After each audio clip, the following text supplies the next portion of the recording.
Partner, malapit nang magpasko at marami na ang naghahanap ng ideas na pangregalo. Kaya today, we are teaching you 2 new gift ideas na napakadaling gawin. So, simulan na natin yung ating 4 cheese spaghetti. Yes. Kanina, nag-grill na kami yung season for salt and pepper, and then nag-grill na kami ng mga vegetables. Yes. Mga 5 minutes. So, ngayon, magre-render muna tayo ng bacon. Pag sinabi nating render, yung gusto ba natin, yung mantika niya lumabas. Yan. So, kapag na-render na natin, add na natin partner yung onions, garlic. Ilagay na natin ang Del Monte Italian-style spaghetti sauce.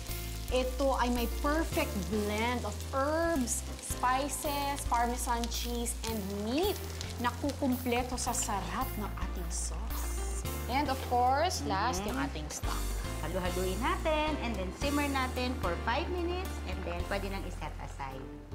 For next sauce, 4 na cheese ang 4 na gagamitin natin. Yes, pero huwag kayong mag-alala mga ka-kitchenomics. Itong mga cheeses na gagamitin natin, they come in smaller packs na available sa mga supermarkets, kaya hindi mahal ang pangregalo. Ito na. Yan. Sa isang pot, ilalagay na natin ang ating milk. Okay, Pang Pasko, queso de bola. yun. Cheddar cheese. Cheddar cheese. Yan, ating cream cheese. Oh, ito Melting cheese. Of course, lalagyan natin ng butter. Simmer natin, halu-haluin for about 5 minutes. So, ngayon, mag-assemble na tayo. So, ito na yung ating pasta sauce. Yes. Shoot na natin ang ating Spaghetti. Tapos, lagay natin yung kalahati ng ating grilled vegetables. Yes. Yung kalahati kasi, nire-reserve lang natin yan for topping para di ba nakikita nila maganda. Pagkatapos, remember, yung cheese sauce natin, ilalagay natin. Diba? At magtatabi tayo. Yes. Magre-reserve tayo ng 2 cups.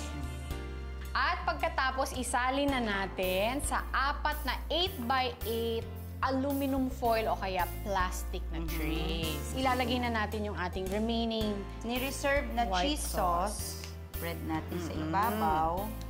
and our grilled vegetables. So, itap na natin with parsley. Yan. And then, we're done.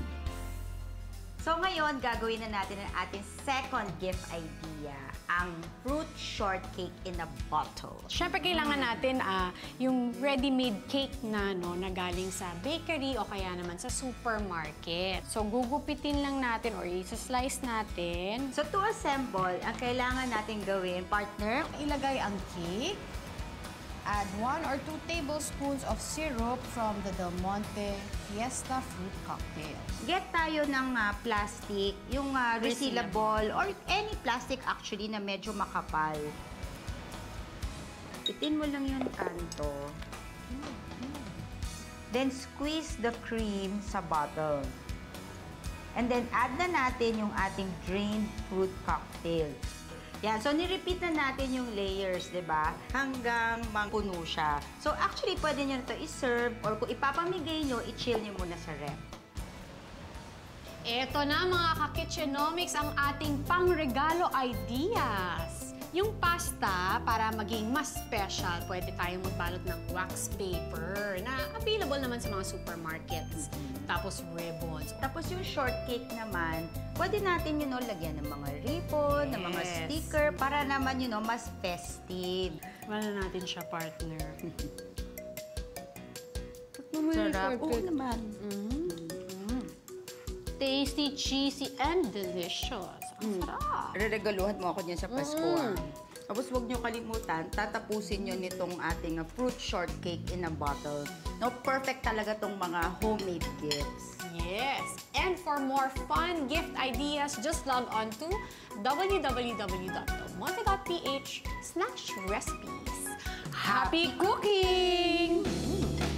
Del Monte Kitchenomics.